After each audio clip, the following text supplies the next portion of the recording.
Alright, here we are. Nandito ako ngayon, Architect Mark, with my partner sa business and ex-girlfriend and wife, and now wife, Ma'am Colleen.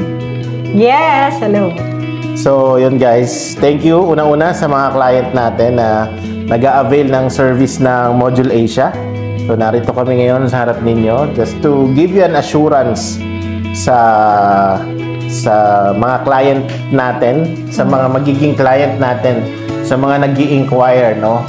So, yung iba kasi parang worried sila kasi hindi nila nakikita yung client. So, dito kami ngayon. Hindi nila nakikita yung owner. Oo, yung owner. So, andito kami ngayon, humaharap sa inyo to give you an assurance. So, ano ba pwede natin mabigay na assurance sa kanila? How do we handle their money, yung mga down payments nila? Okay. Oo. So, ayun po, pag nag-down payment kayo, we make sure naman na yung dinown nyo na 50% ay mapupunta sa pambili ng materials na gagamitin para dun sa project ninyo. At saka, of course, para din sa labor. Yes. So, labor and materials yun, yes. 50%.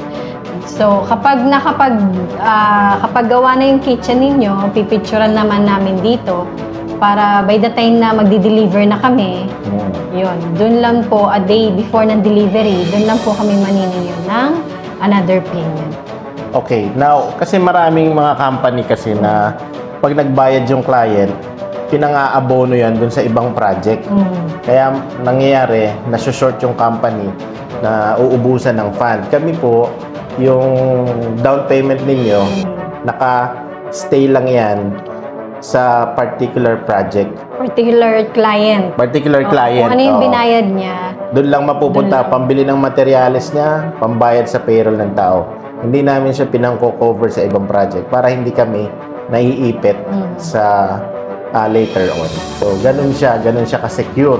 Ganun siya ka-secure. And then, yung meron din kaming yung parang retention na 5% para ma-insure muna ng mga clients na satisfied talaga sila dun sa ginawa namin na Yung 5% is babayaran nyo kami nung remaining 5% kapag talagang satisfied na kayo. So hanggat hindi kayo satisfied, hindi namin yun sinisingil. Yun. So, and also, we are a former OFW. Pareho kami, 10 years kami nag-abroad. Jeddah, Saudi Arabia. So, we know kung ano ang pakiramdam ng isang nagtatrabaho sa ibang bansa. Kaya talagang iniingatan namin yung pera ninyo. It's not an easy money. It's a hard-earned money. Alam namin yan. Yun din ang sinasabi namin sa staff, sa production, na talagang give the best quality service and amazing experience sa mga clients natin. So, kaya naman, ang Module Asia ay tumagal na 9 years. Going 9. Yeah. And ang dami naming client, OFW, iba't ibang bansa. Karamihan sa OFW client namin, hindi rin namin sila na-meet personally. But they trusted us. No? So, hanggang ngayon, hindi namin sila na-meet. Nagsimula at natapos yung project, hindi kami nagkita. Puro online, puro Zoom lang, Messenger. Yes, natapos naman, walang reklamo, and satisfied naman sila lahat. Yes. So, yun guys, yun ang assurance namin sa inyo. Just visit our page. Page at Facebook page. Just type Module Asia. We also have website at www.mymoduleasia.com. Bale, wala kaming talagang formal na showroom. Ang magsisilbing showroom namin yung website namin. Yes. Lahat ng project namin na updated naman palagi yung aming website. So you can visit us. Yes. So, meron din tayong YouTube. Yeah. So just type Module Asia sa YouTube. Ngayon, ba't wala kami formal showroom? As she said,